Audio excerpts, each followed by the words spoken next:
forward to for a very long time. My apologies for that little thing over there. I just can't stand people like that.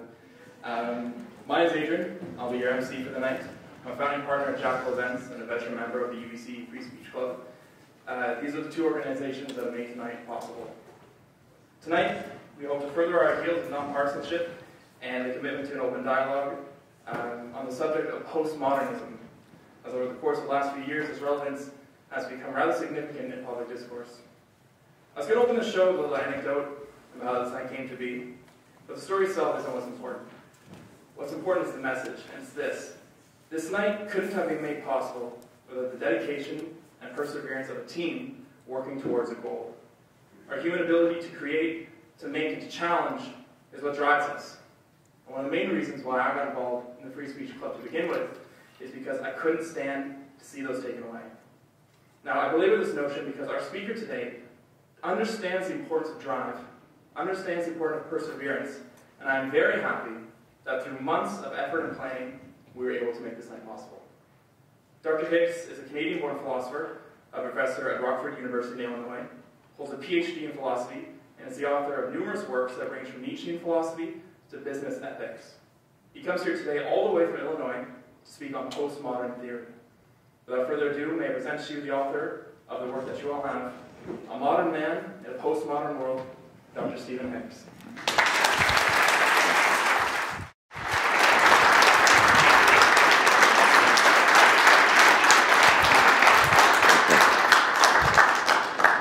All right, thank you for the invitation and the gracious introduction. Yes, challenging times for free speech, right, obviously. More broadly, challenging times for education. And here we are at a university. Events like we just witnessed are, in some sense, regular, common occurrences.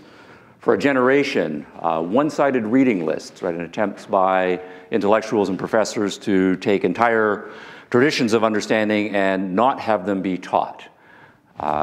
More recently, activist student groups, right, trying intentionally to shut down the views of those they disagree with, including professors, right, in their own universities who will include books that they do not want to have taught, invite speakers whom they do not want to have taught.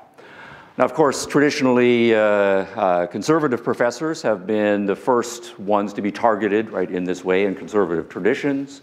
But over the last couple of decades, we've also seen this extended to more broadly libertarian thinkers, classically liberal thinkers, and then as things accelerate, thinkers who are broadly speaking on the left, but who are not left enough, right, from the perspective of the given activist group. To the point where professors who have been invited, right, by the university are disinvited. Those who are invited are subject to shouting down and sometimes to overt physical threatening. People arriving, right, at university events, for God's sake, carrying weapons and occasionally violence breaking out. Now, this is bewildering, right, to those people who are outside of the academy, and in many cases bewildering to people inside the academy. And the reason for this is that universities are experimental laboratories. They're experimental laboratories for ideas, and when a certain set of ideas or a network of ideas get purchased, they get traction, and of course, naturally, they want to propagate themselves and exclude the competition. And what we are seeing in the last decade is a leveraging of a very prominent set of ideas that has taken hold in the last two generations, particularly in the humanities, right, that we call postmodernism. Now, postmodernism is partly a philosophical label, partly a historical label, right, postmodernism, right, whatever modernism is, and so that's our subject tonight. And the claim I want to make is that the pathological manifestations that we are starting to see, the threats to the ideals of liberal education, free speech, discourse, being willing to engage in the give and take of heated argument on important matters, all of that is currently up for grabs because we are postmodern, right? Now, what does this mean? Well, postmodernism, of course, is a sprawling label. It's an intellectual movement. It's a cultural movement. But when we survey the landscape, all of the postmodernists, first tier, second tier, third tier, cite the big guns, right? The big names whom we are supposed to know if we are well-educated people. So the names like Michel Foucault, Richard Rorty, Jacques Derrida, Jean-François Lyotard, right, and others, right, consistently come to the fore as the leading intellectual heavyweights guiding this movement. So I want to start with a sampling of some quotations from leading postmodern thinkers. So here's Michel Foucault on the end of modernity. He starts with a geological, right, metaphor. The deepest strata of Western culture have been exposed. And of course, this is what philosophical individuals do, and intellectuals do. You drill down to the bedrock, right? The basic assumptions, and you think about those. You try to find alternatives. You put them to the test, and the claim is the bedrock, right, of modernity, right, has been exposed and are once more stirring under our feet. So we are in earthquake times, right? The modern world is being subject to fundamental shocks, right, to the system. Richard Rorty, agreeing, saying the postmodern task, right, as he called it, is to figure out what to do, quote, now that both the age of faith, right, so we pause there, the age of faith, right, perhaps 1,000 years of Western history, if we take the Eurocentric or Western perspective right at this point, the decline of Rome, the collapse of Rome, on through Renaissance and Reformation. That was the age of faith in which essentially a religiously based philosophy was dominant intellectually and dominant culturally. But that failed, right? And that's Rory's first point. And the Enlightenment, right, seemed to be beyond recovery. The Enlightenment, right, kind of a capstone intellectual and cultural movement in the modern world. Again, historians will argue, maybe 1600s, but certainly the long 1700s and early 1800s, the age of enlightenment. But the claim is that too, right, has failed. So what has gone on essentially up to Rorty and Foucault's generation, mid to late 20th century, is the entire history, right, intellectual and cultural history, right, of the West, going back to the fall of the Roman Empire. The two dominant paradigms or philosophical outlooks have both been tried and been found wanting. Failure, and now we are casting around what should we do next? And that will be the postmodern task. What will we do next? Now, Foucault, Frenchman, Rorty, American. This is an international movement, so here's John Gray, a Brit. We live today amid the dim ruins of the Enlightenment project, agreeing with Rorty, which was the ruling project of the modern period. Now, this is a slightly stronger claim. It's not just that the Enlightenment failed as an intellectual movement, right, but rather Enlightenment transformed culture and the institutions that we live in, and those have reached a pathological state, an end state. Right? So when we look around us, the claim is we should see the ruins, right? And that we live in effect, a ruined culture. And the postmodern position is to recognize this and to react to that in some way. All right, Enlightenment's wake. Yeah, so what is Enlightenment's wake, right, going to be? That is the postmodern, right, predicament. So what's the Enlightenment? Right, well, do some history here. I realize, given this here, that the font is a little small, but I wanted to get all this in. So let me talk you through this. The Enlightenment vision, as both Rorty and Gray and Foucault right agree, say that is the ruling project of the modern era, and we are trying to define postmodernism. So what is modernism, right? And what was this Enlightenment philosophy or framework that tried to summarize and institutionalize what the modern world, right, is all about? First, a philosophical revolution. I want to go back to the early 1600s, and I've got three names here: Francis Bacon, René Descartes, right, John Locke. So if you take courses in modern intellectual history, and particularly if you study modern philosophy, the transition to modern philosophy is identified with these formative figures. Right? Francis Bacon and John Locke, both Englishmen, René Descartes, Frenchman. Now, typically, René Descartes is given the honorific title, the father, right, of modern philosophy. I think, therefore I am, cogito ergo sum, right, and all of that sort of stuff. Why is that fundamental, right? Why are intellectual historians willing to cite these individuals as the founding fathers of the modern world? And the claim we'll make is that all of them are advocates fundamentally of reason, that human beings have the capacity for reason, and if we're interested in knowing what's true, what's false, what we should believe, right, what we should put in action, right, and stake our lives on, should be primarily through the guidance of reason. Right? Now, from our perspective, that's not necessarily a radical sounding claim, but if you go to the early modern world, this was a dramatic claim. Right? Human beings have the capacity for reason, it works, and we ought to use it fundamentally. And the contrast then is to what had been the dominant theory of knowledge, or the dominant epistemology of the previous era, the age of faith, right, the one that Rorty alluded to. If you want to know the fundamental truths and what you should believe and what you should stake your life on, it has to be an act of faith, right, not an act of reason. And what are you having faith in? Right? Well, you have a couple of options, and there are widespread theological debates that have dominated for 1,000 years. Do you have faith in the church as the institutional vehicle for the true religion? Right? But what is the church based on? Well, the church is based on a long lineage, right, that goes back to Scripture. And so ultimately, Scripture is your authority, right? And you accept the truth of Scripture on faith. Well, what is this faith in Scripture, right, based on? Why should we accept that? Of course, we ask the standard question, and the claim is, again, a non-rational one, that there are certain prophets who in ancient times were visited directly by God, and or one of God's angels or emissaries, and God spoke directly to those individuals, and they recorded in some way what God said and then passed it on, and those of us who have not had such direct communications from God accept that they got it right on faith. So ultimately, it's either a mystical revelation or faith in something that can be traced back to a mystical revelation that is where we get our important knowledge from, and that was the dominant framework for the age of faith. The moderns challenge that and reject that. Right?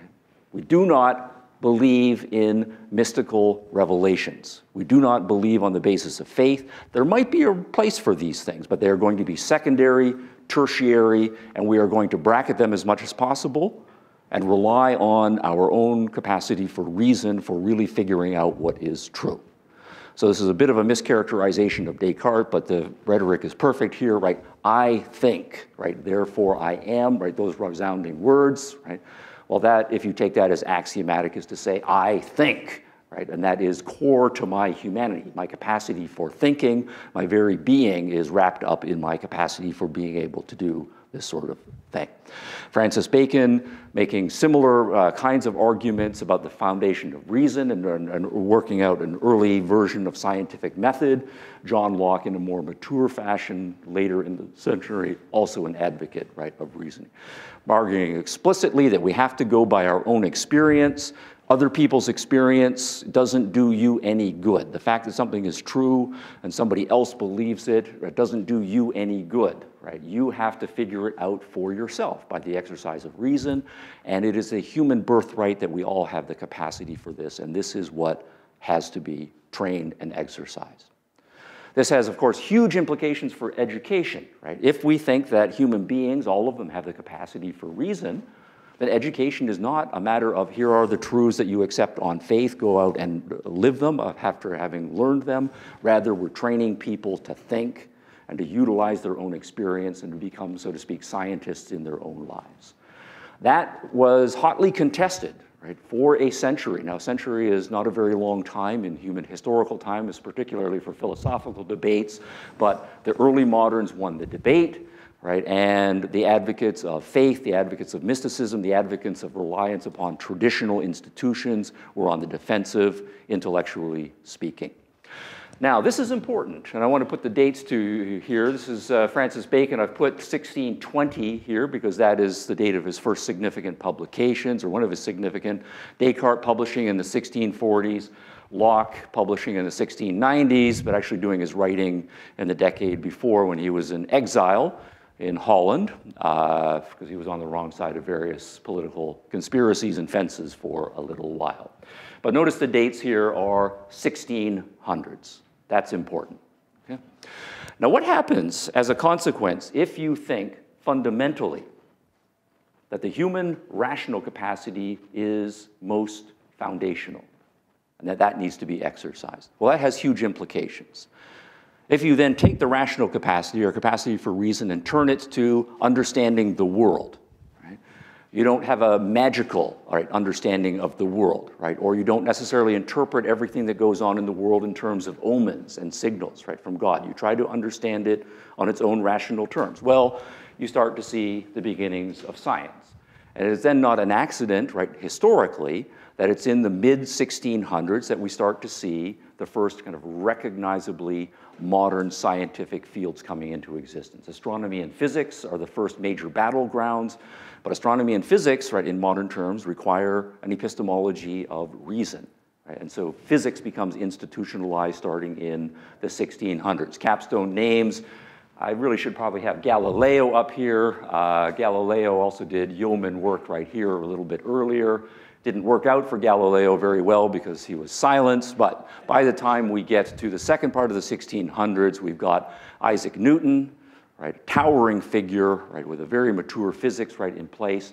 Awesome things being done in mathematics, right, by both Newton and Leibniz and any number of other people. Then it's a matter of generations. By the time we get another 40 or 50 years, you can see chemistry, right, coming online. It's separating itself out from alchemy and magical understandings of how the elements work. And then another 50 years later, biology, right, is coming online.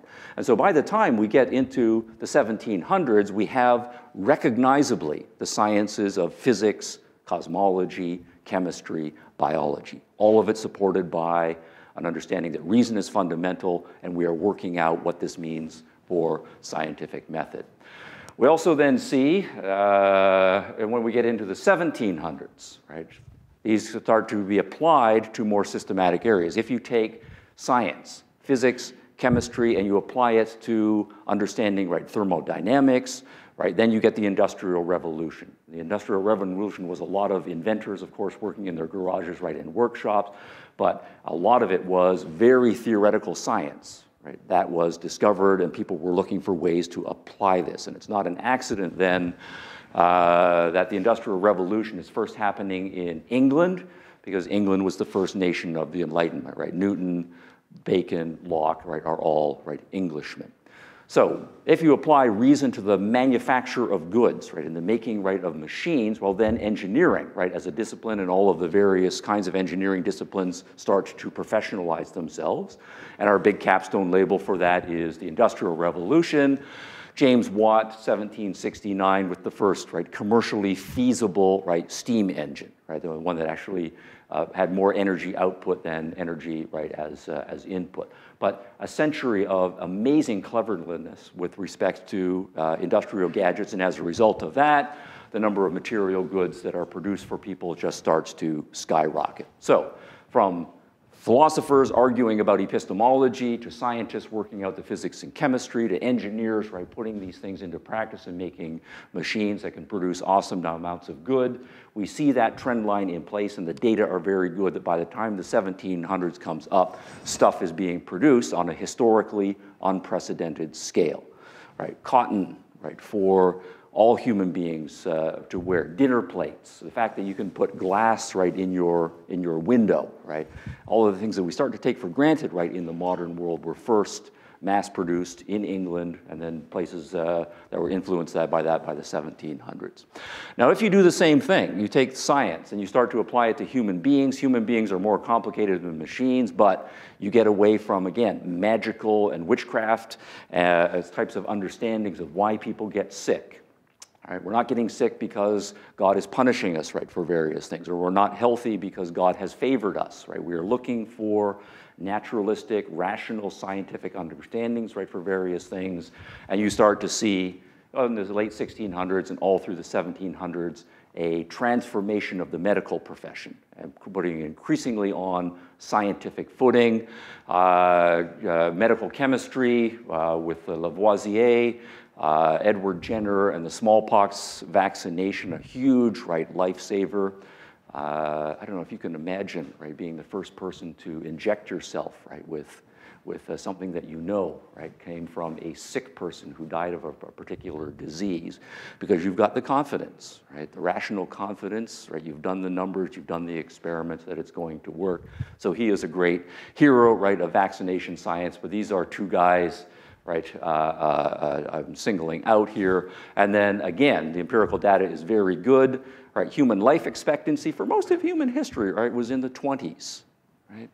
And it wasn't until the 1500s that it got up into the 30s, right? And then starting at the late 1700s, we see that number going up, right, steadily, right, and so forth, directly as a result of this. So people are living longer, they're living healthier, partly because of medical chemistry. We're in less pain in a lot of cases, and the story is increasingly progressive, and we have more stuff, right, available to us. Now, the same thing, though, occurs if you take reason, right, as fundamental, and you don't emphasize that we're trying to understand the world out there, right, scientifically, but we apply reason to ourselves, right? And we take as the important foundational figure that every individual has the capacity for reasoning. Right? What does that imply for the normative side, right, of our existence? Right? Well, it is an immediate, right, boost to individualism, because we're getting away from the idea that only certain special individuals have received insights from God, and everybody else is in ignorance, and everybody else should be faithful with respect to those people who have the special institution or the special insights, or that only an elite number of people are the heirs of certain traditions that have come down, right, over the centuries. And if you are not an authorized official, right, of one of those institutions, then you should have faith in those authorized individuals. What we are saying is every individual has his and increasingly her own brain and can use it to figure out the way the world works and governs their life. And that means that the respect for each individual's thinking starts to increase explicitly and dramatically. Now, one sign of this is a whole series of political institutions. You start to see, I've got John Locke here again in 1690. The first major battles in this were in religion. So if we just take this argument about what your religious views should be and how should we think about religion and deal with the fact that we have differing views, right, about religion. And we know that historically, right, the standard answer has been, we disagree on religion, therefore I need to kill you. Or I need to torture you, right, to get you to believe. And of course, you're trying to do the same sort of thing for me. But if the point is that religion is important, and it's important for people to know the truth, right, about whether there really is a God, and which one is the right God, and what that correct God said, that it doesn't do you any good just to take this on faith, that you have to figure it out for yourself. And that you're not right with God, so to speak, unless you have the right attitude, right, toward it. If you're just mouthing words that you've heard from other people, that's not legitimate. But if you have convinced yourself of the truth of a certain position, then that's genuine, right? And that needs to be respected. But what this means, though, of course, is that we know people are going to, when they start thinking for themselves, disagree with each other, right? And so you and I, right, might come to a point where I really think that my position is true on this, and you really think your position is true on this. But what's going to stop me from torturing you, and what's going to stop me from trying to kill you, is the belief that you are a being of reason, and your religion is not going to do you any good unless you really believe it by your own lights. And that means I have to respect the fact that you disagree with me on this. That's the more important thing. Because if I try to torture you into it, that's not going to do you any good. And if we're supposed to be, as part of our religion, benevolent and love our fellow mankind, then tolerance becomes absolutely essential. The arguments for tolerance that carried the day in England and in Holland, right, in the 1600s, that's a direct implication here. And that is a historically almost unprecedented, right, achievement, right? Religious tolerance, if you are familiar with religious history, right, very few cultures, very short times, but in the modern world it came about here. Obviously this has political implications. If you think that you're going to leave people's religious lives up to themselves as individuals to work it out, well then what about their political lives? What about their economic lives? It's not a big stretch to say we should also get away from feudalism, right, where we tell people what they can and can't do, with whom they can trade, what prices they can set. We will leave people up to make their own decisions about what they're going to make, whom they're going to trade with, right, and so forth. And so we start to see the institutions of modern capitalism. And I don't think, again, it's accidental. Adam Smith on the Wealth of Nations, published in 1776. If you make the same applications with respect to politics, well, right, politics, again, right, should not be a matter of, right, elite leadership. Right, politics should be something that every individual has the capacity to do. We want people to participate in the process. We want them to argue, right, about politics. And we want everybody to have a say, everybody to be able to run for office. And at the same time, we want to have protections for each individual to do their own thinking on political matters and so forth. So we have constitutional protections on freedom of speech. So again, it's not accidental that we have a number of liberal revolutions in the classically liberal sense, first in England, then in the United States, right, then in France. All right, so freedom increases, right, wealth increases, material goods, and so forth. And again, the dates are significant because all of these dates are in the latter part of the 1700s.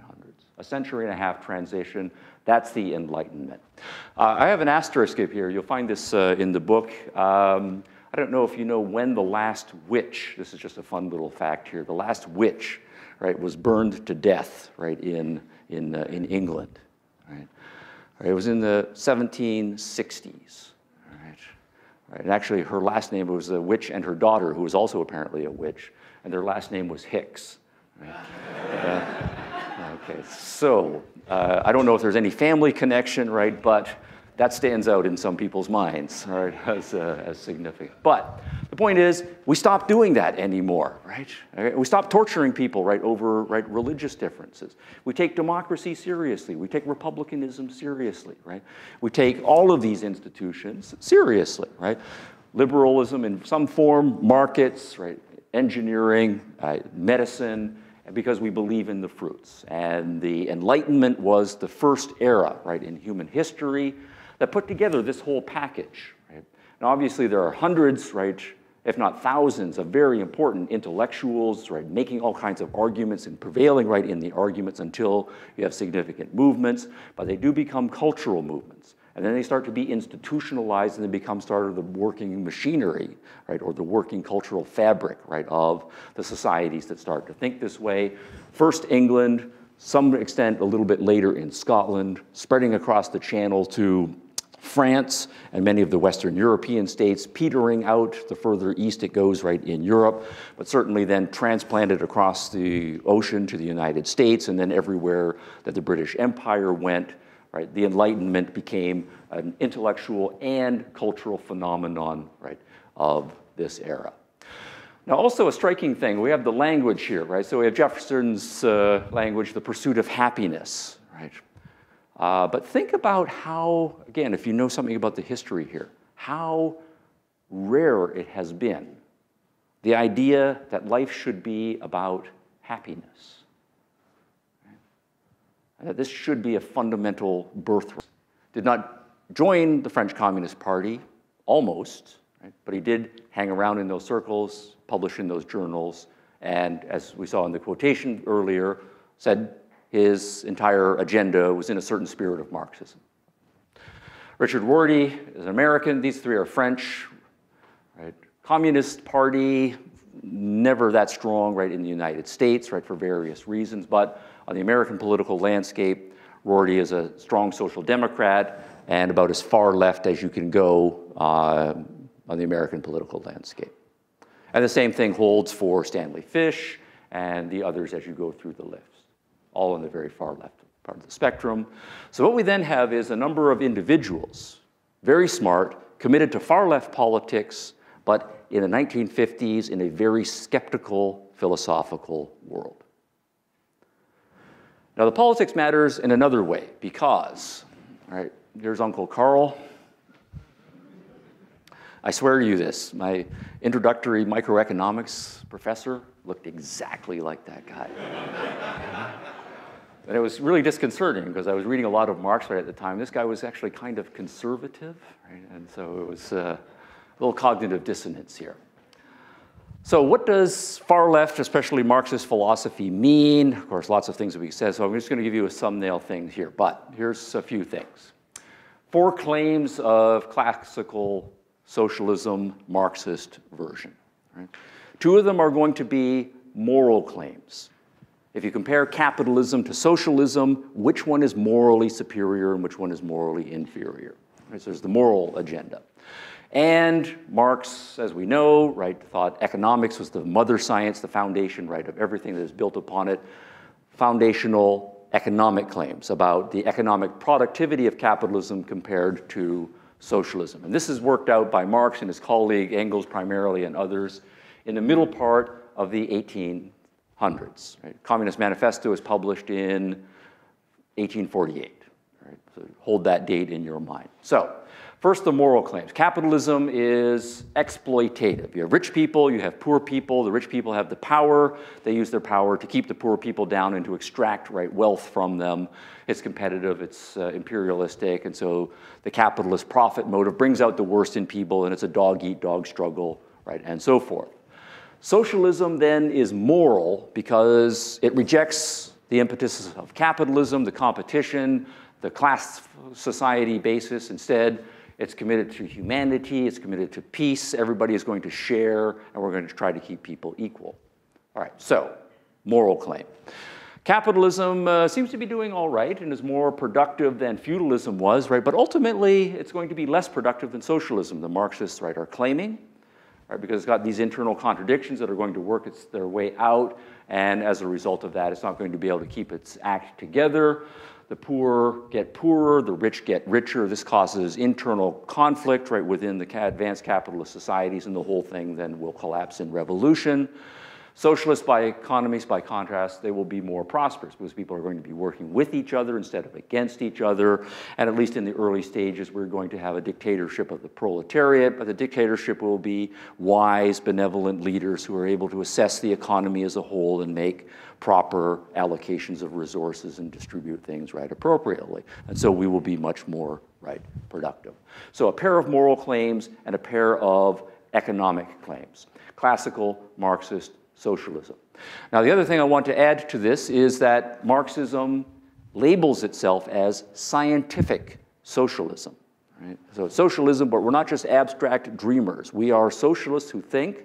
We have studied the way the world works. The iron laws of economics, right, are going to work out.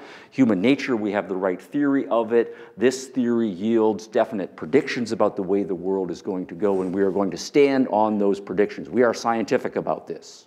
Right? This is not utopia. It's reality. So, another death by PowerPoint chart. Right? Let me talk you through it.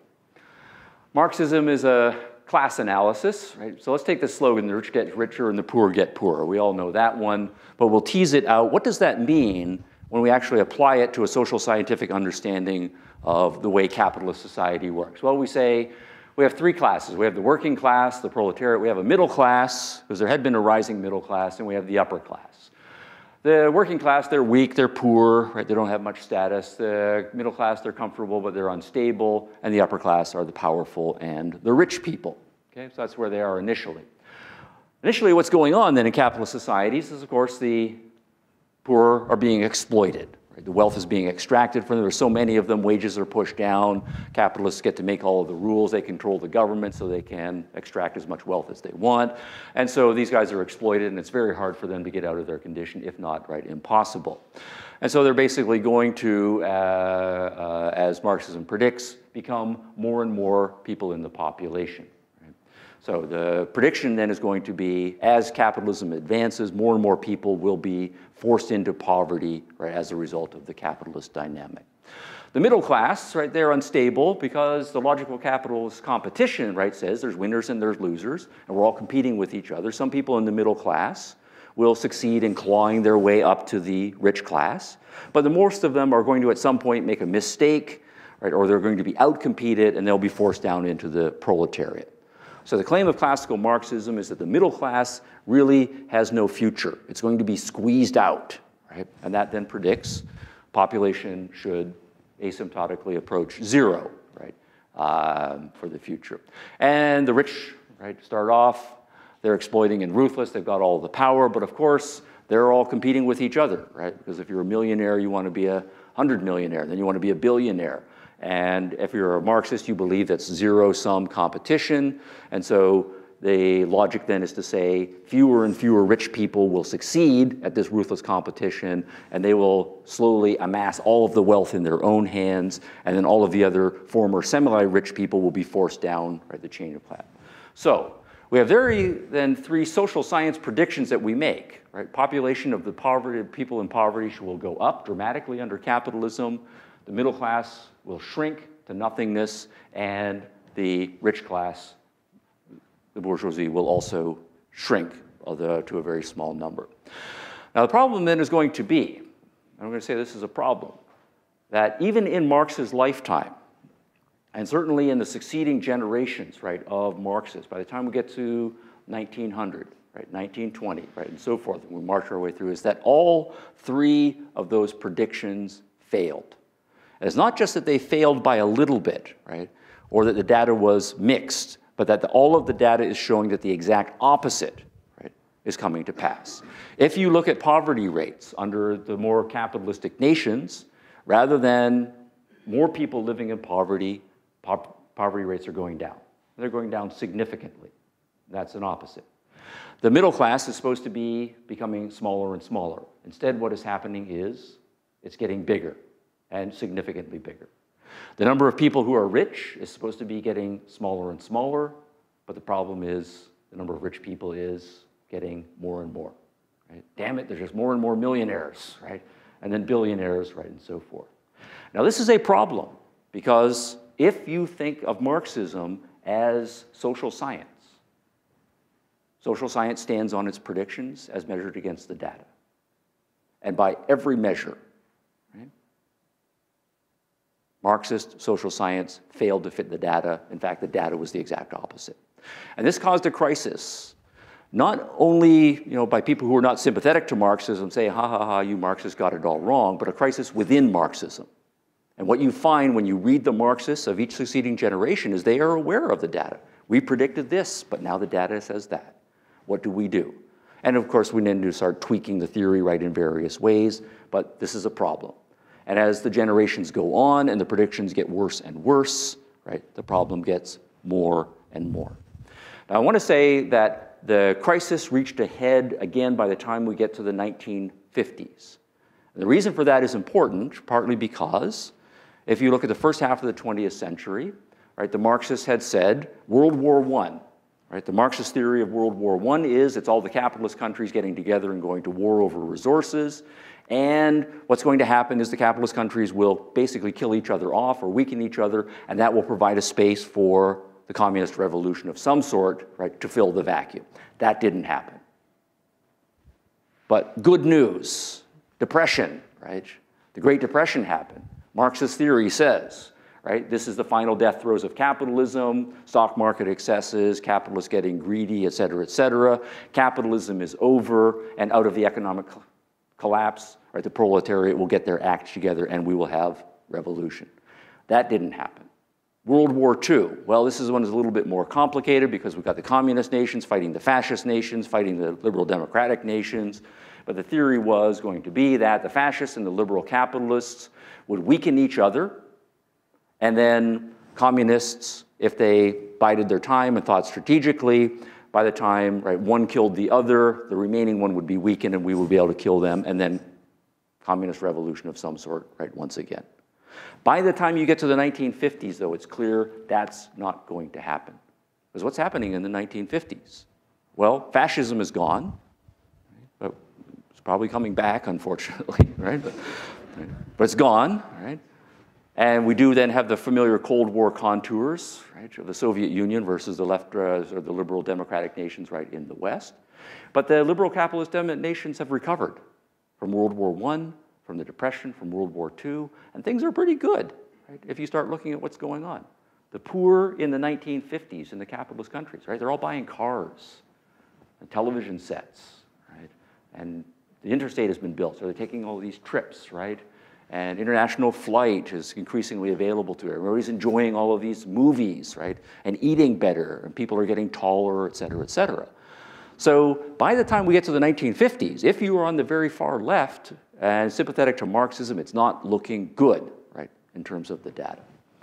So it gets worse. We've had 100 years of waiting for the revolution. Hasn't happened. Capitalists are doing better and better, it seems. But what about those moral claims? Capitalism is inhumane. Well, of course, there's lots of things we can complain about, how Canadians have treated each other, right, and how Americans have treated each other, and human rights issues, right, and so forth. In the grand scheme of things, those are important, but relatively light by historical standards. By and large, you get a pretty good chance of putting together a pretty good life if you're living in one of those countries. But on the other side, right, two crushing blows happened in 1956. Right? And these were crushing blows to Western Marxists especially, because for a generation, Western Marxists had thought, despite the predictions about the economic modeling, right, and so forth, at least we have the Soviet Union. And the Soviet Union is a beacon of our humane moral future. It's a communist revolution that succeeded. Right? And Stalin, Papa Joe, right, is at the helm with the power to do what is necessary to usher the Soviet Union and therefore eventually the rest of the world in the right direction.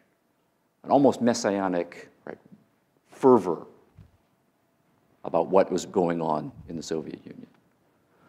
Right? Any number of fellow travelers go over there, they take the tours, they come back, right, glowing, right, reports. 1956, right, Stalin has died, Khrushchev has consolidated power, and he announces in a speech that all of those stories about genocide, about the asylums, about the torture, about Siberia were true. It wasn't just CIA propaganda. It was all right. Tens of millions, right, of people tortured, starved, exterminated, right, under what was supposed to be the humanest social system that ever existed. How is this possible? 1956, also in Hungary, one of the satellite states, right, now behind the Iron Curtain. Things aren't going very well economically. Right? Students in university classes are chafing at having to take only Communist Party propaganda right in their courses. Right? They want a more liberal curriculum.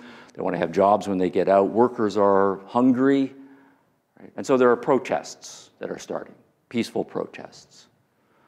Well, we know socialist governments care about their people. They care about the workers. They care about the students. The reaction of the Hungarian government was to call up Moscow, say we got big problems here. Moscow sent in the troops, sent in the tanks, and protesters are shot. The ringleaders are dragged off to prison. They are tortured, forced to give up their allies, who are then arrested, tortured, and tanks are sent into the protesters and ride over people. And Western technology, for the first time, this is shown on international television. Everybody sees it. It's not just CIA propaganda again. How is this possible? This is a crisis of faith in the 1950s. So, the old left, that is to say, the Marxist left, is in trouble. What are we going to do? And what do you do if you are a young person in your late 20s and early 30s, strongly committed to your politics, and you're really, really smart. Okay. Well, you re-strategize. And so one of the things that we do know that happened is this is exactly when the new left started. So we have a new left, a new agenda, right, and so forth. And the point is going to be that that agenda, right, is being set by the strategists, and the strategists are the most philosophically minded of them, and we know who those people are going to be. So this is the second thesis. That is to say that by the time you get to the 1950s, what has happened is, yes, philosophy is at a very skeptical place epistemologically. But at the same time, people on the far left are going through a crisis about what we are supposed to do now that our youthful dreams in the classical Marxist ideal have failed. And even all kinds of neo-Marxism have been tried. Those have failed. And the practical results in the Soviet Union and other places as tried have failed. We need to do some serious thinking.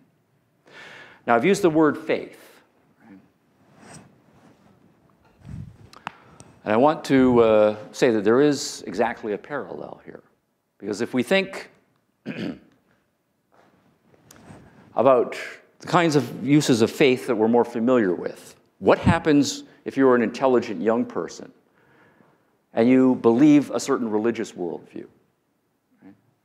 Typically, you come to believe that it's true, it explains a lot of things, but it also has a strong normative component. You believe that it is moral and decent, and that it's the hope for humanity that your religious vision come to prevail more. Right? But then you start to grow up, and you start to realize that there are lots of smart people who believe very different things, right, about religion. You start to have arguments with them. And sometimes they've got really good arguments. Right? And you find yourself questioning, right, on the basis of the evidence and the data, whether your religious views, right, are true. Yeah? And sometimes you reach the conclusion that, you know, I don't actually think the arguments for my religion are that good. A lot of holes have been poked in them. They can't be true. And these various alternative religions, including non-religions, the arguments for them are pretty compelling. So we have a crisis, right, of faith that, of course, we know millions of people go through. And to put it in polarized terms, it's, am I going to go with what seems to be the best arguments, the best logic, the best evidence, to go with my reason? Or am I going to go with what I really want to be true, which is to say, this religious view that has formed part of my identity and my understanding of what is beautifully and nobly possible for human beings? And what choice do I make? And when it's that polarized, you really have two choices. One choice is to say, you know, the most important thing is the facts, the truth. And I have to go with the logic, I have to go with the evidence, and that means, as hard as it might be for me emotionally, I have to abandon the religion of my youth. I have to live without that religion, adopt some other more rational religion, or possibly live without religion at all, because objectivity and reasoning matter. And some people do it down that road. But the other option then is to say, you know, I'm going to believe what I want to believe. There's no way I can give up this beautiful, deep part of my identity. And that means that I have to find some way to get rid of the logic, the evidence, and the commitment to reason. That I'm going to elevate a subjective commitment to something I want to be true over reason. And we do know in the history then of religion that there are many religious strategists who take that route. Limit reason, crucify reason, set aside reason in order to rejuvenate personal faith commitments. Now that exact same psychology carries over to politics. And that's the claim I'm making here about the 1950s socialists. The smart ones recognized that the arguments for socialism had been destroyed. Mises, Hayek, and the others, and all of the empirical data, right, that was out there. There's no way to give a rational explication for the economic superiority of socialism, right, over capitalism. And the data shows that the socialist nations have been brutal in practice. And that by and large, whatever our gripes are about the West, things are pretty good, morally speaking. But if you're a committed socialist, you're at a crisis at this point because you believe that capitalism is evil and socialism is moral. But the logic says the opposite. Do you go with what you want to believe, your socialist ideal, or do you go with the logic? And we do know, again, some people make the different choices. Some people say, okay, I need to modify my socialism, abandon socialism, and move toward some sort of liberal democratic understanding.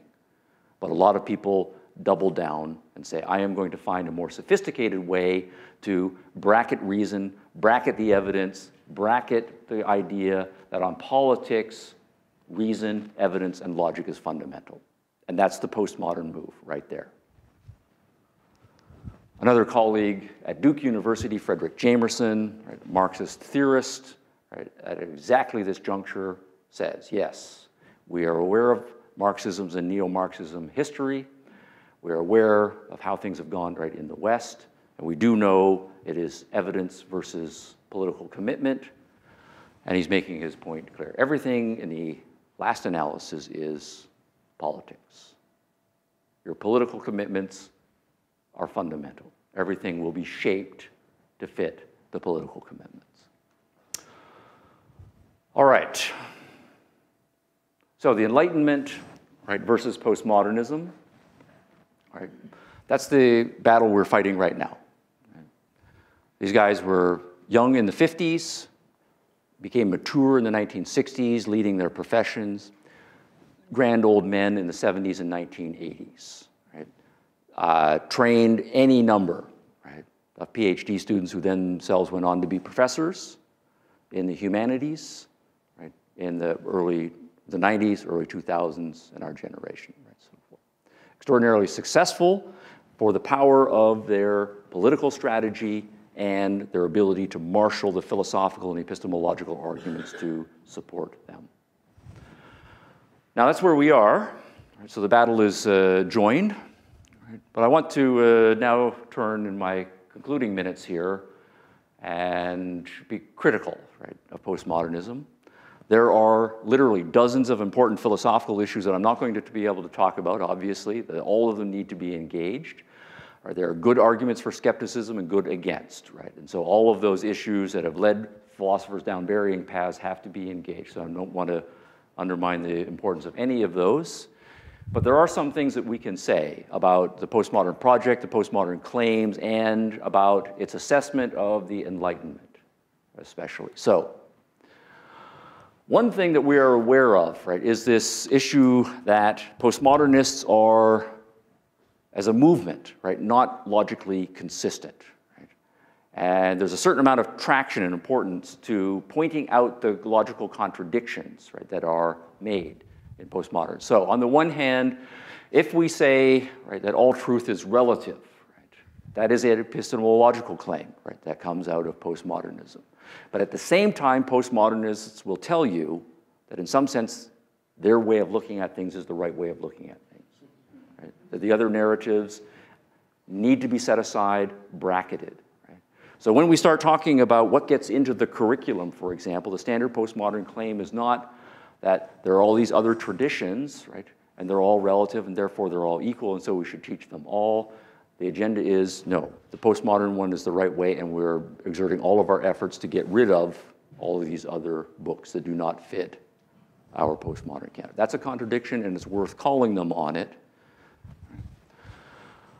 If we believe strongly relativistically that all cultures are equally deserving of respect because there is no objective stance from which we can evaluate them, there is a big question why it is that Western culture is always singled out as uniquely bad and evil and worthy of condemnation.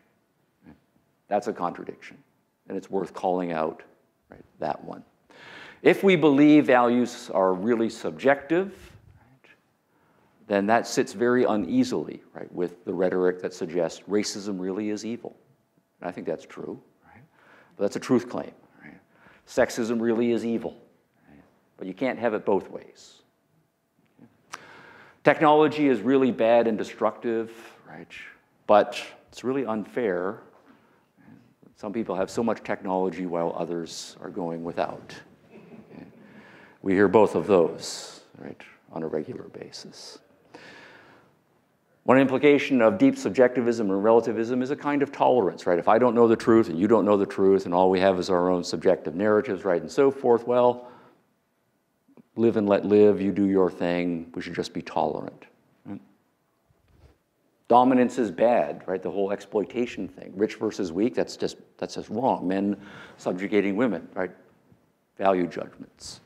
But what we find, of course, is when postmodernists do assume positions of power in the classroom, in university administration, in other cultural institutions, very authoritarian forms of political correctness are immediately put into place. Not tolerance, not eschewing the use of dominance and power. Another contradiction worth calling. Racism, right, sexism, and poverty, right? Race, class, and gender, those are the big three, right, in terms of analysis.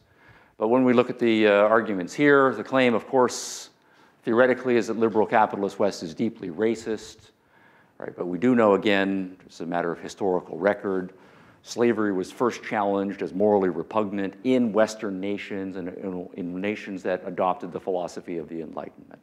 And it's only been in places where those Enlightenment ideals have made inroads around the world that racist ideas have been put on the defensive.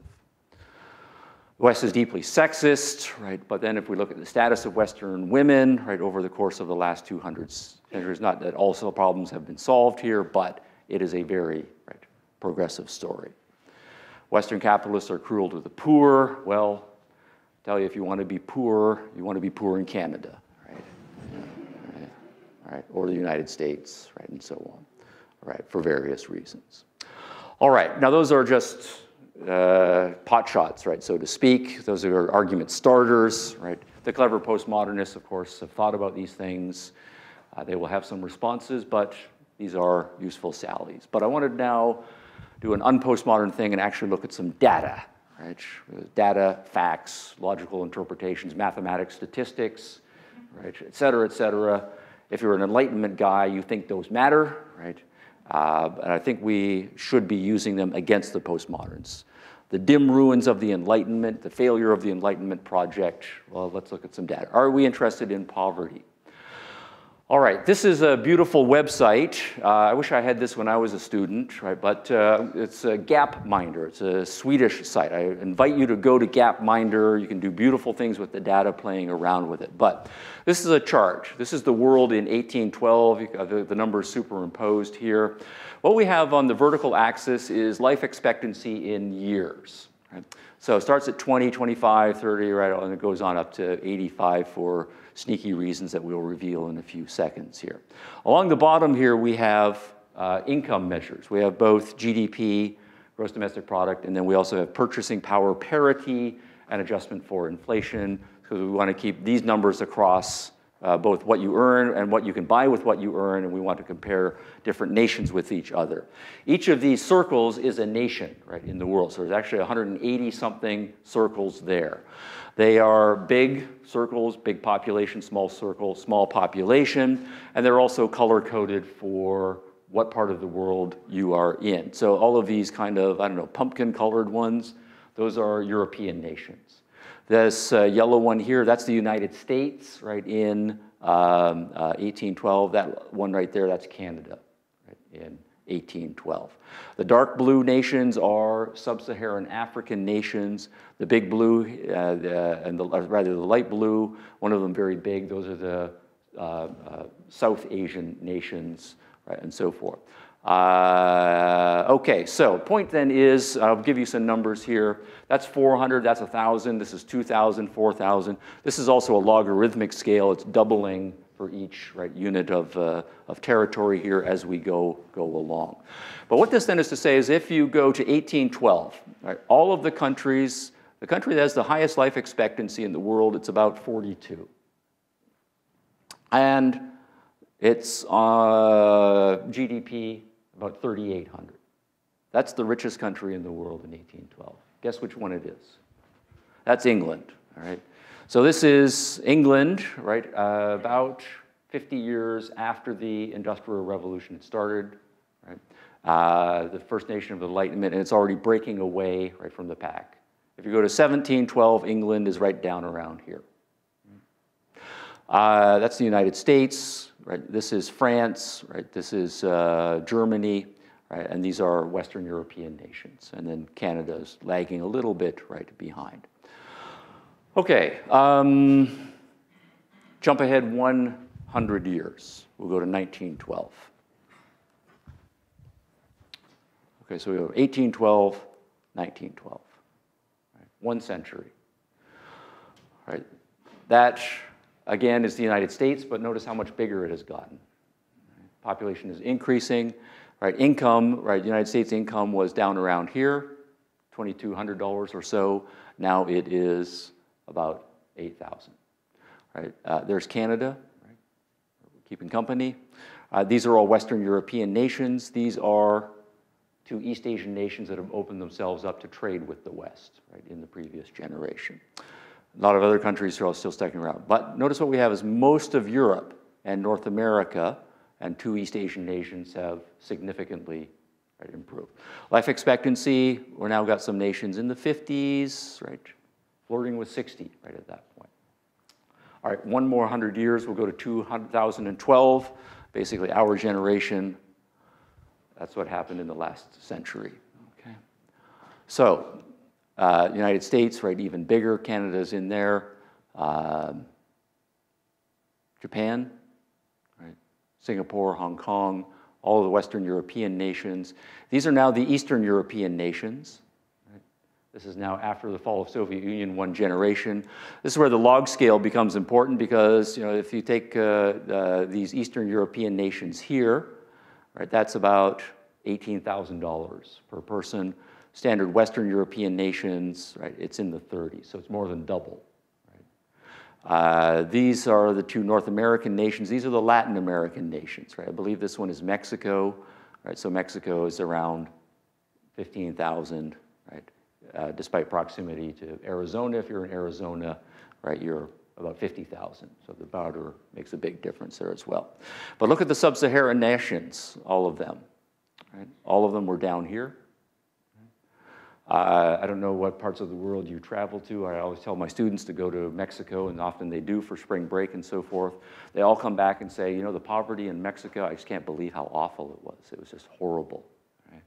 It really is horrible, right, by American standards and by Canadian standards. But yep, there's the Mexicans are right there. Right? By historical standards, that's not bad. Okay?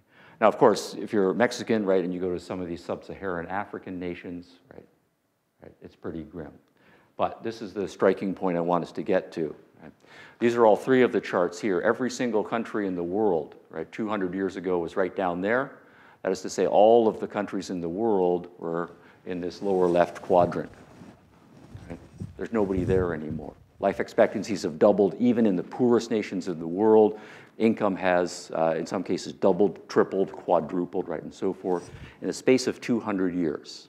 Right? So when someone says, what happened in the Enlightenment was a mistake, right, philosophically and institutionally, right? There's some data that speaks to that, right? Because that looks like a success story to me. If you think living long and wealthy is a good thing, right? And I do. Right? So, are you interested in racism and sexism? Of course we are, yes. This is basically the 20th century story about women's education in North America, heavily skewed by American data. So each of these lines is a degree. So bachelor's degree, master's degree, doctoral degree, law degrees, medical degrees, right? Early part of the 20th century, end part of the 20th century. The trend lines are all up, right? Significantly. In fact, for bachelor's degrees and master's degrees, it's now 60 to 70% of all of them are, right, women, right? It's the men who are having more troubles. Right? Getting those degrees right and so forth. And that looks like, right, success to me, and that's in the Enlightenment, right, touched nations. Racism, racism, right, and so forth. This is the story, right? Slaves or serfs in the world in 1750. by this measure, about 76% of the world's population was either a serf or a slave, right? At that time, Enlightenment is just starting its push to say there's something morally repugnant about slavery. Let's do something about that. And this is the story, right? Until now we get to our generation and we still have slavery and serfdom, right, in the world, but a very small minority of the population, and we're still going after that. That looks like a success to me.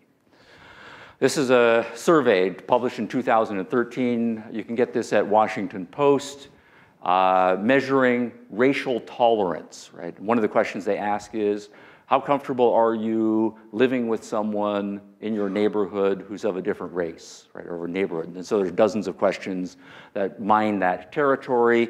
And what we find is in all of the blue, right, those are the nations where people are fine with it. The vast majority of people, you find fewer than 5% of the population saying, no, I actually have a problem living with someone whose skin is not my color, right?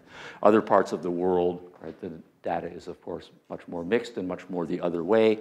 But again, it's not accidental, right, that the nations that are the most blue, right, are the ones that are the most touched by Enlightenment philosophy. And that looks like a success to me. So I'm going to assert there's a fact, right, that the progress, right, has been real, but I'm highlighting the philosophically charged terms because I said fact, right? And I said progress, and I said real, okay? And the philosophical debate, right, is joined. Okay? Now, of course, all of this has huge implications for the culture wars, right? If you don't believe in facts, you don't believe in progress, you believe in the opposite of that, you don't believe there is a real biological or physical reality that we are ultimately responsive to. If you think everything is about power and social construction, you will have a very different agenda, and that's the one we're dealing with right now. And my argument is, well, if your agenda, whatever your agenda is, the facts and the logic are against you, and I think they are against postmodernism. You should expect some non-factual, factual, non-logical, non-civil, right, non-liberal arts education responses to it. You will find a very negative, hostile, uncivil, warlike response, and that's what we're seeing manifested in what I now think of as third-generation postmodernism. And that's what we're dealing with right now. All right, so that's my book. Some of the theses there. I'll stop at this point, and my hosts will let me know how much time I have to field questions. So please have at it.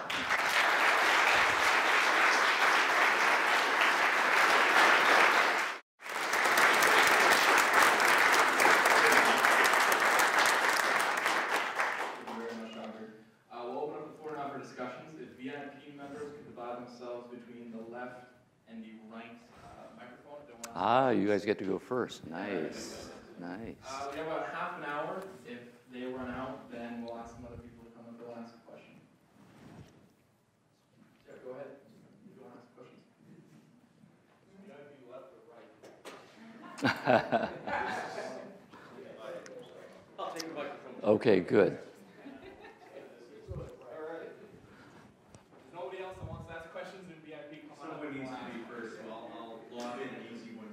Oh, well, thank you. I had a very interesting debate with one of my children.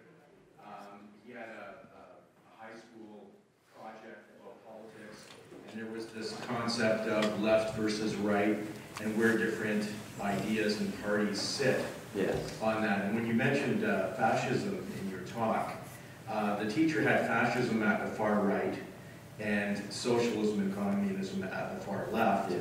My son didn't understand what units of measure were for this.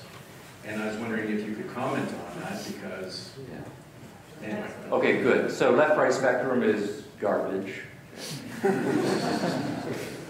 So the way that they're used now is more or less accidental packagings of people. So there's this package, so in the United States you're a liberal or you're a conservative. There's not necessarily any internal coherency between all of the elements right of the package, and we just call them left and right for various reasons. And the pretense then is that it's just a kind of one dimension, right, along which we can measure, and that's exactly right the problem. So when you start to flesh things out, Right? We do know there are tribalisms, and there are feudalisms, and there are fascisms, and there are socialisms, and there are libertarianisms and classical liberalisms and so forth. There's no way to put them all on one spectrum, right, from left to right. So I'm actually surprised that your son is still getting that, because I can remember having the exact same question, right, when I was a freshman in university. So the idea was that, you know, Hitler is at the far right, and, you know, Stalin is at the far left. And so then, I don't know, where you put to Thomas Jefferson, right? Is he like a compromise, right, between Hitler and, yeah, that's like, so if we're supposed to say on this, it doesn't make any sense, right? Or if you kick it up to the theoreticians, right? So we've got, you know, Giovanni Gentili, right, one of the philosophers of fascism, right? And then we've got Karl Marx. Well, where do you put John Stuart Mill? You know, it's not that he's borrowing this from the communists and this from the fascists, right? In some sort of packaging. So it's inappropriate. So I think, you know, partway through your question, you said the right thing is to say, well, what is the dimension, right, that we're trying to measure? And serious political scientists will then start to, right, take up that point. So then you say, for example, who do you think the polity is, right? Do you think the polity is comprised of a number of individuals, and the polity is trying to serve those individuals, or do you think of the polity as a collective? And then what we're interested in is what's good for the whole, and the assumption that somehow the society as a whole should be coming together. So that then would be to say you are having one aspect of your political spectrum should be individualism to collectivism. But that's not the only important political question. Another important question is how much power and authority do we think a government should have? And so another one is to say, well, governments should be limited to some very clearly defined functions, constitutionally prohibited from going beyond those functions, versus other kinds of politics that say we think government should be vested with large amounts of power, large amounts of authority. So then you have a different spectrum that says, you know, strong authoritarianism to limited government minimalism at the other spectrum. And you keep going through. And so what you will then end up with is a multi-dimensional analysis. And when I've done this in my semi-professional way, I think there are 5 important dimensions here. And you can't just say it's left and right. It's fine to say, I have defined this dimension, this is what we are measuring. And you can then metaphorically say, I'm on the left or the right here, but that has to come after some very serious work. Thanks. I'll go over to this side for the next question. So earlier today, you're all aware that a protester entered the venue, but he didn't have permission, he did not have a ticket, so he couldn't stay. But at the Free Speech Club, we like to allow people to have their say, but they just have to follow the rules. And so I've taken down a question from him, okay. And it's very simple. It's just, was Foucault a socialist? I think broadly speaking, yes. Evidence would be the fact that he joined the French Communist Party in the 1950s. That's one datum. He was not a hardcore Stalinist, and the reason why he broke was that by the time you got to the early 1950s, it was very clear that the French Communist Party was just taking marching orders from Moscow, and Foucault did have enough of an anarchist, anti-authoritarian streak that he couldn't stomach it, right, at a certain point. And he is one of the ones who reflected on the fact that the socialist nations, all of the ones that were claiming inspiration from Marx, were turning out to be very brutal, right, in their practice. And so he was enough, right, of a person to say, this is not what I want, and so he backed away from it. But then at the same time, you know, 15 years later, he's wildly enthusiastic, right, about what's going on in China, right, under Mao. Right? You know, we know now that Mao is slaughtering tens of millions of people, but Foucault was out there waving the Maoist banner, right? So I think that counts as a datum, right, for being a socialist.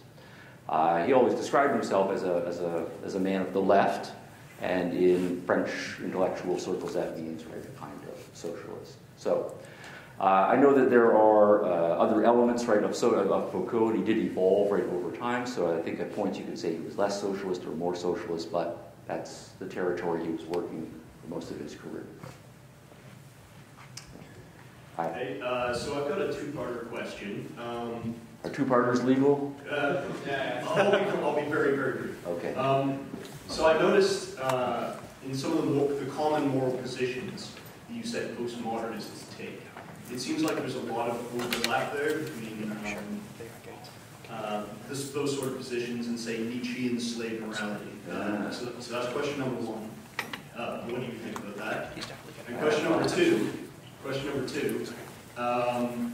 could Nietzsche be regarded as some kind of postmodernist, perhaps?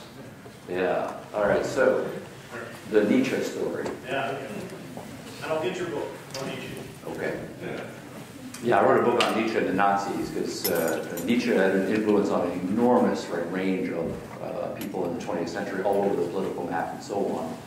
But yeah, the Nazis did see him as one of their forerunners, and the extent to which that was legitimate by them or not is the subject of that book. But yes, one of the things that Nietzsche is famous for is his account of master morality and slave morality. And ultimately, he was a power politician. He didn't believe in truth. And so this is partly why the postmoderns see him as a forerunner, right? So everything is perspectival, and science is a psychological projection, right, on a messy reality, right, and so on. So the postmodernists, to some extent, do legitimately see Nietzsche as a forerunner, often filtered through Heidegger, right, who also was deeply read in Nietzsche. And the idea is that ultimately it's power. Power works through us and constitutes us, but there are different locuses of power captured in different social groups, and so we have to understand things sociologically in terms of power struggles, and some dominate and some don't, and so on. So all that is very Nietzschean. To go back to the Foucault question, at one point, right, Foucault said of himself, you know, you get right down to it, I'm just basically a Nietzschean. Right? And I tried to read things right through Nietzschean texts. So that's the positive claim that says Nietzsche to the postmodernists, legitimate story that can be told there. But at the same time, and this is the first question that you raised, so I'm taking them in reverse order, there is, right, an obvious way in which Nietzsche would be disgusted, right, with postmodernism. Because one of the things that we find in postmodernism is this idea of victimization, right? And that when you are, you know, the strong group versus weak group, well, if you really believe it's strong versus weak, you do have a value choice to make, right? Am I going to be on the side of the strong? And I just say, you know, it is a dog-eat-dog world, and I'm just not going to be lunch, right? I'm going to be one of the ones that eat lunch, right? That means I have to be tough and willing to dominate, right, and so forth. Or am I going to say, yeah, the world is dog-eat-dog, but I really feel sad, right, for the runts of the litter, right? And, you know, I wish that they had more safety in the world. Right? And so all of us runts get together, and you know, we herd together for safety, right, against the big bad ones, and form alliances and so forth. Now that's metaphorical, right, but we do have, right, literally, right, in postmodernism, systematic identification with any group that has a victim claim. Right? And the victim claim is always valorized, right? And the mark of your being a moral person is your identification, right, with the group. And one of the political tactics or social tactics that you use to advance is you play up your victim status, right? Because that then leads you to various kinds of great goodies, right, and so forth.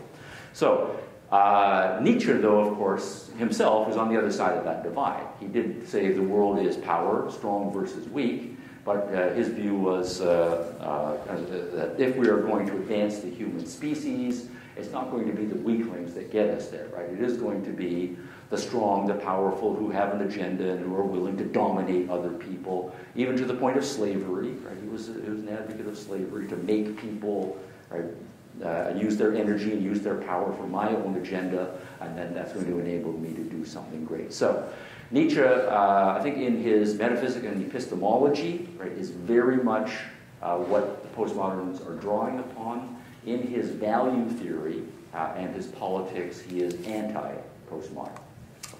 I'll go back over here. Thank you for your lecture.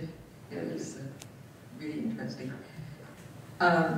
Two kind of questions. My first question that I came prior to this event wanting to ask about, and I think I still can ask after hearing it, has to do with the law.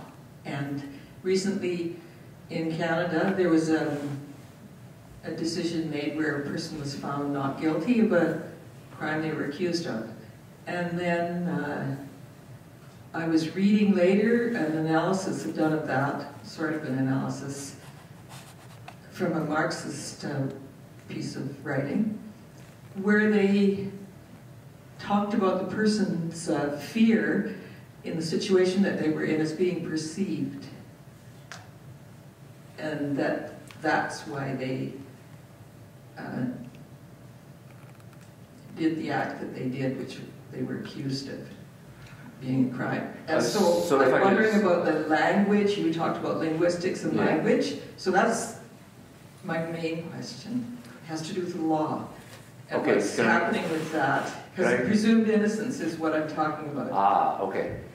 Or something else, which is what people would want rather than looking at presumed innocence. Right. And my second comment, more than anything, has to do with what you were talking about this evening. I was wondering where the work of J.S. Bach would fit into the concept of reason and all that, because to me it seems very Johann Sebastian Bach Baroque music? Yeah. Oh, okay.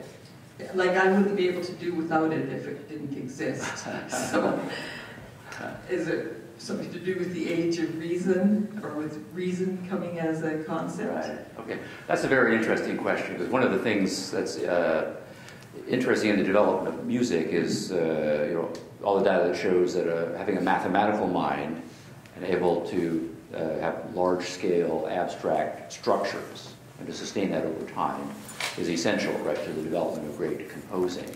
So we might then float a hypothesis, right, historically, that large-scale, right, musical pieces that are integrated and mathematically intricate can only happen in a culture that has widespread respect for reasoning and some facility with mathematicalness. Now, that's just a hypothesis, and I would just put it up there for investigation. But then the timing of the great explosions of certain kinds of music, right, in the West would fit, and they would track onto the development of early Enlightenment thinking. Now, your first question, I'm not sure I'm going to get it quite right, but it's a question about law, presumption of innocence. Someone did something, but their explanation for why they did that was their feelings in response to how they thought someone else was perceiving them. Am I? No, okay, go ahead.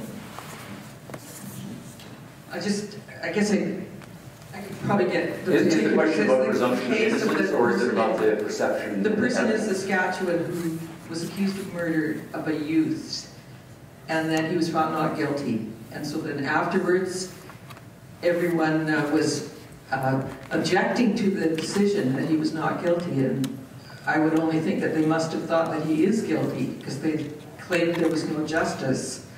But my opinion is that if there's no evidence to prove the person guilty, then you would be unjust to find them guilty. Okay.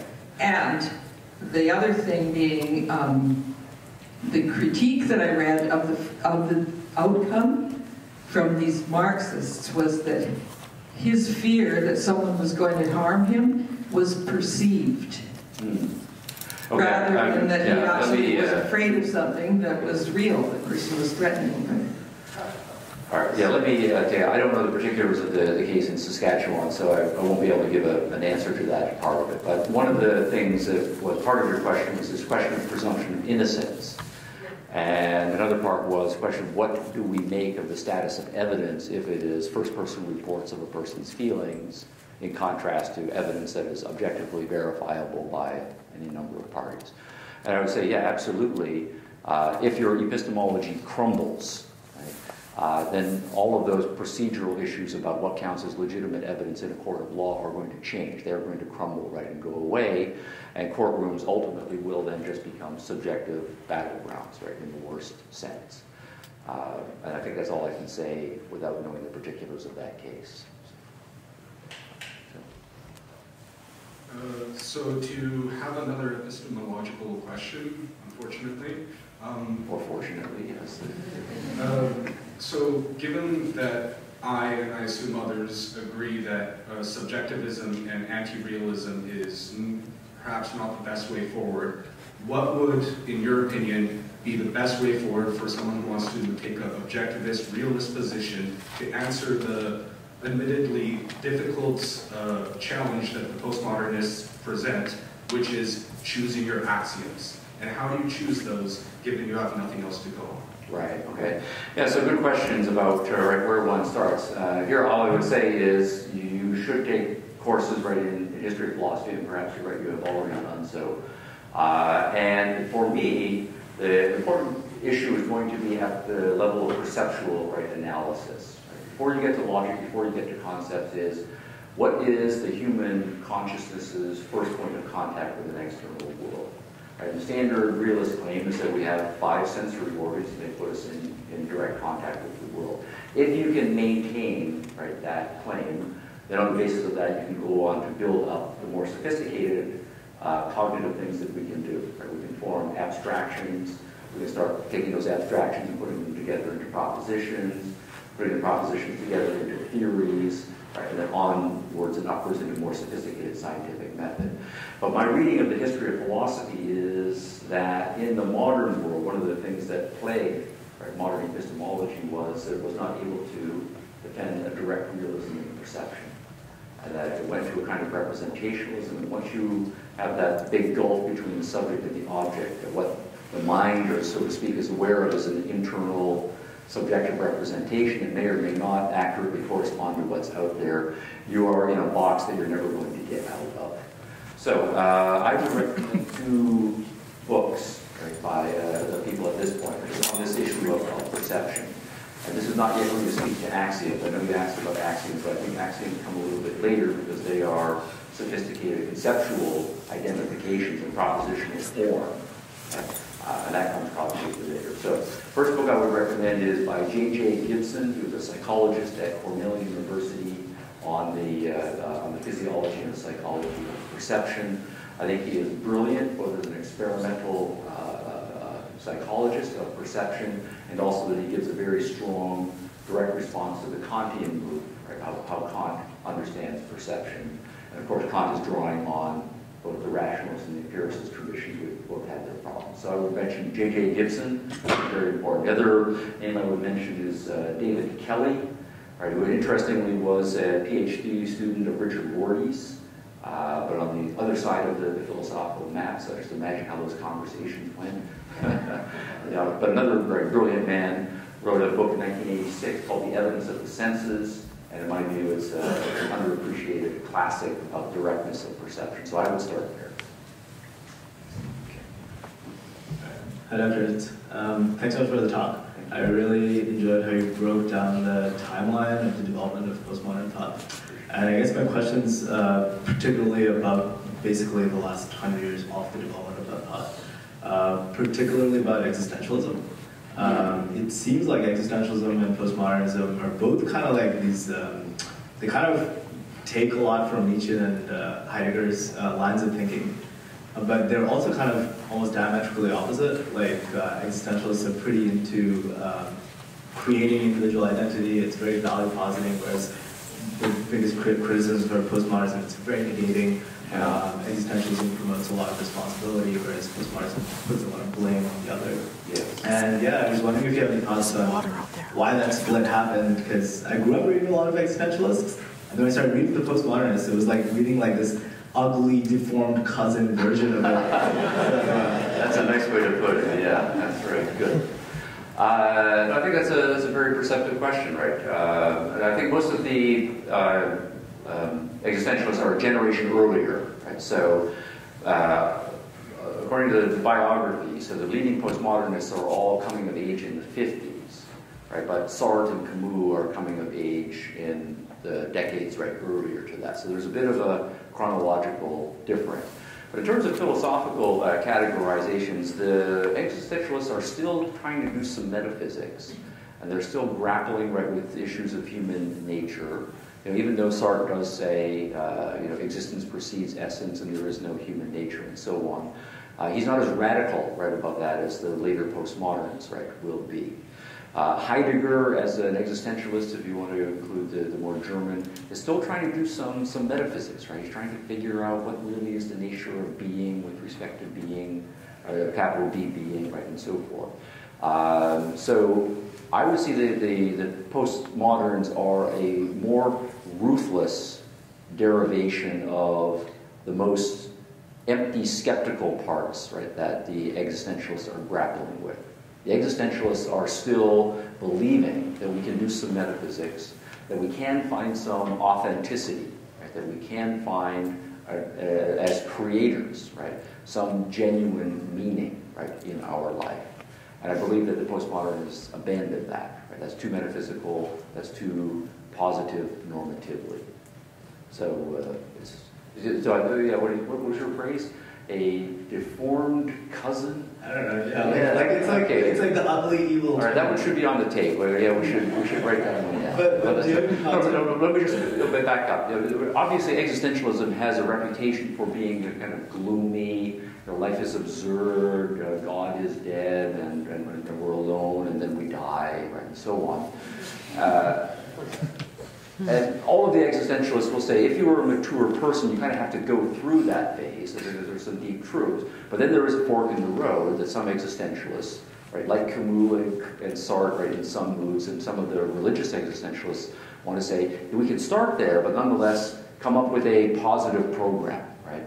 And the postmoderns are the ones who say, oh, we go there and that's not possible. We actually have to stay on the negative path, and they become increasingly nihilistic.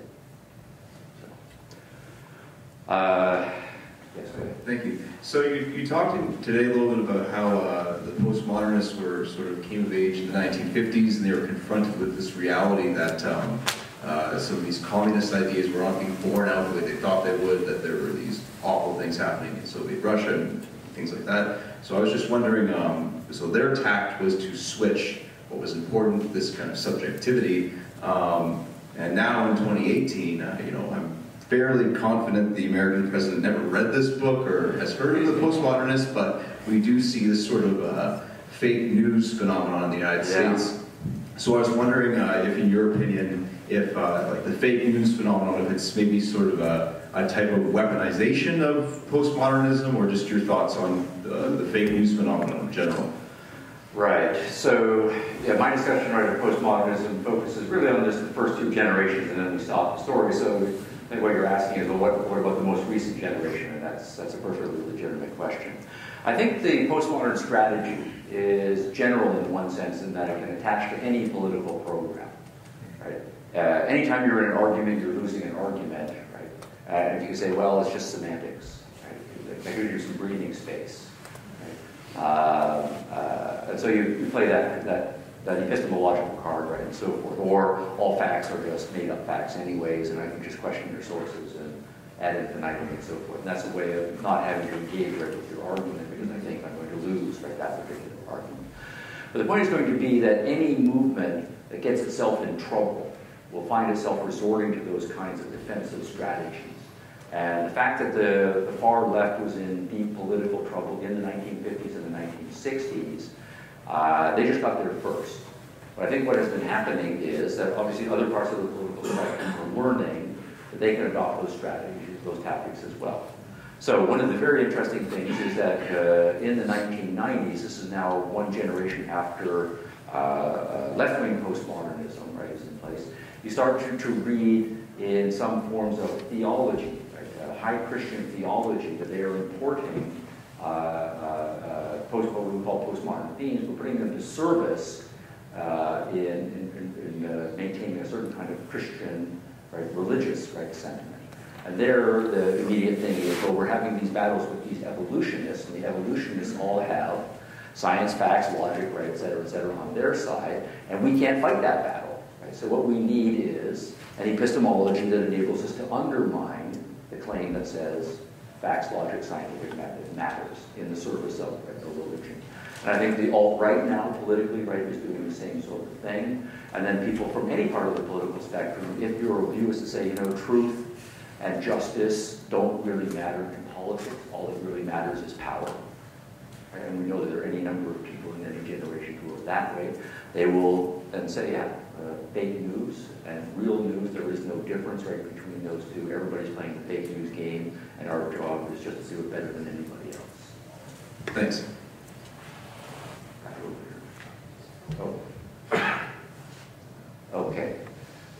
5 minutes, so how about this? Can you each formulate your question in 30 seconds? Sure. And I'll try to do, I'll give myself 5 seconds to respond. Yeah. Wittgenstein closed Tractatus with where everyone trying to speak, and everyone must pass over in silence. Do you think that the postmodernists misinterpreted this line, much like the logical positives did with the rest of the Tractatus? And if so, was it because of an inability to navigate the paradox put forth by Kierkegaard and fear and trembling with the night of faith? Wow.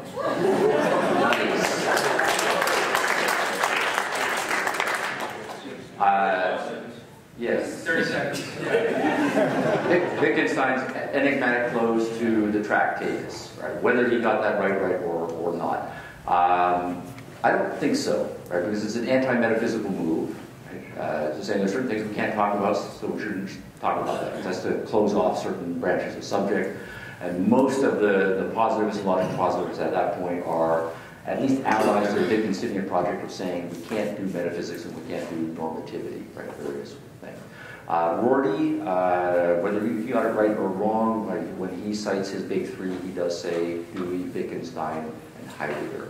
And he's got a certain spin on Wittgenstein, but we can argue about that. But I do think that Wittgenstein is at the very least playing with fire. Right? That feeds into postmodernism. Okay, so as you've highlighted, currently the postmodernists are left-leaning, to say the least. If they reject power and exploitation, how is it possible to organize a socialist state? And if objectivity is subjective, then how can postmodernists justify the entire nation to trust their one leader to be objectively correct? And by the way, you've described postmodernists and their exploitation of ideology to justify their underlying agenda. Would it be more accurate to label these people as some sort of revolutionist movement rather than a postmodernist one? Because they're so detached from the essential skepticism of postmodernism. Wow, that's another, that one deserves a hand too.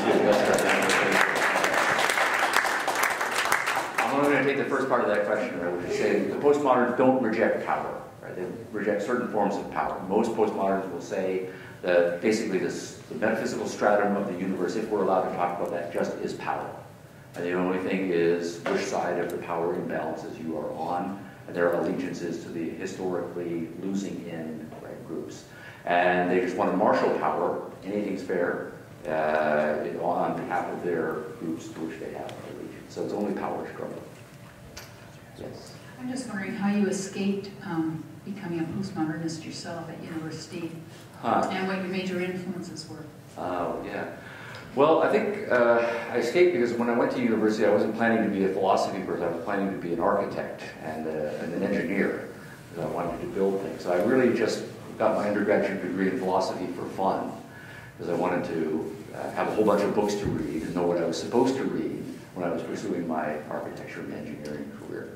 So maybe that meant I was a little bit insulated from taking it too seriously. But I did take it seriously right when I went to graduate school, and then when I started teaching thereafter. So, I mean, the biographical one's not going to carry very far. I think if you're an engineer, you want to build things, you take reality seriously. So maybe that's right deeply in my bones. And maybe that inoculated me from it. But that still then might have been readers to say, well, that just means you're not giving the other side's arguments a fair shake, and there we would have to engage the arguments. Hi.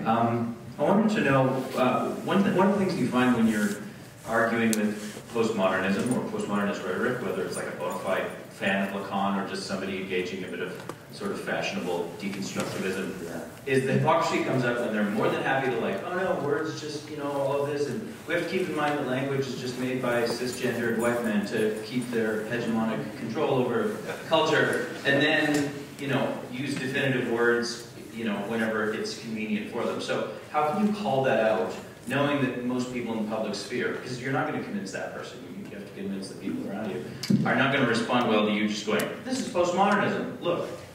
People will suddenly become very interested in refilling their drinks or whatever. So how do you call that out without getting too deep? Well, I think you always have to be clear who your audience is. I mean, if you're interested, if you find someone who fits that category, they're a serious postmodernist, then your strategy either has to be, I like arguing about this sort of stuff and I want to sharpen my rhetorical tools, so I'll have a discussion with this person and the group. Or you might just say it's just a waste of time because I know postmodernists ultimately, even if I have good arguments and good facts, aren't going to change their mind because that's not what their agenda is. Or you might then say that really my audience is people who are listening to us have this debate, and I know they've heard those arguments, but I want to get my arguments out there in various ways. One thing I find that is useful, though, is with postmodernists is just say something outrageously wrong about any of the leading postmodern thinkers. Right? So say, Foucault, before he died, said that Ronald Reagan was his favorite president. It's a what? And immediately, right, what's going to happen? No way, that is false. Right? That didn't happen. So that's a fact claim. And then you say, wait a minute, you're saying Foucault really believed certain things, really didn't believe certain things, and you know this? And they've got a performative contradiction. So something like that might work. Now that's a bit cheap, but often cheap shots work, right? I get to close? Okay. You're the closer. Okay. I really loved your presentation, although I would like to question a bit your second thesis about the origin of postmodernism. Okay, postmodernism, excuse my clumsy English. Describing Foucault as building this theory to justify the failure of communism in the 50s seems a bit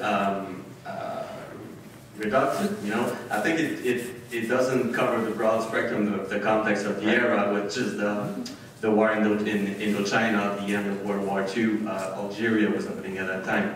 And I think that it is losing some contributions of postmodernism around deconstructing the structure of the discourse where oppression can take place. Foucault was thinking about madness, in Histoire de la Folie. He was thinking about the structures of power in punishment, in Surveiller Punir, which are significant contributions in trying to understand what's the role of the discourse in the oppression of within a society. All right, very good. So I would say what you just said about Foucault is exactly right. But you would also be able to say the same sorts of things about Rorty and Lyotard and Derrida. Each of them is unique. And postmodernism is a bit of a broad label, and they have disagreements right among them, and each of them has different contexts and is responding to particular issues. So, if we were to drill down to Foucault in the 1950s and his break from the French Communist Party was one of the things that's going on. His having finished his PhD degrees and working on his first sets of projects, right? What exactly is going on in his mind? He fits into this story, but obviously there are other things that are going on, right, for him as well. Let me just say, though, also, I have been very critical on postmodernism, but I do think that all of them are brilliant, and there are some things in Foucault that I like, right, because he does have kind of an anti-authoritarian streak that comes out on a fairly regular basis that prevents him from being lip service to any one kind of ideology. And you do get the sense that he does have some genuine humanity in him, that he's not utterly nihilistic the way some of the other postmoderns are. So for each of these guys as individuals, yeah, there would be a much more nuanced story that we would have to tell. So, but necessarily when you scale out at a movement level, you can only say broad stroke things like subjectivism and skepticism are operative here in varying degrees among these people, and a certain kind of reaction to coming out of the far left politics is going on, even though the weights are going to be different for each individual thinker. So, absolutely. Okay, I think we're out of time. That was our show. Thank you very much, everyone.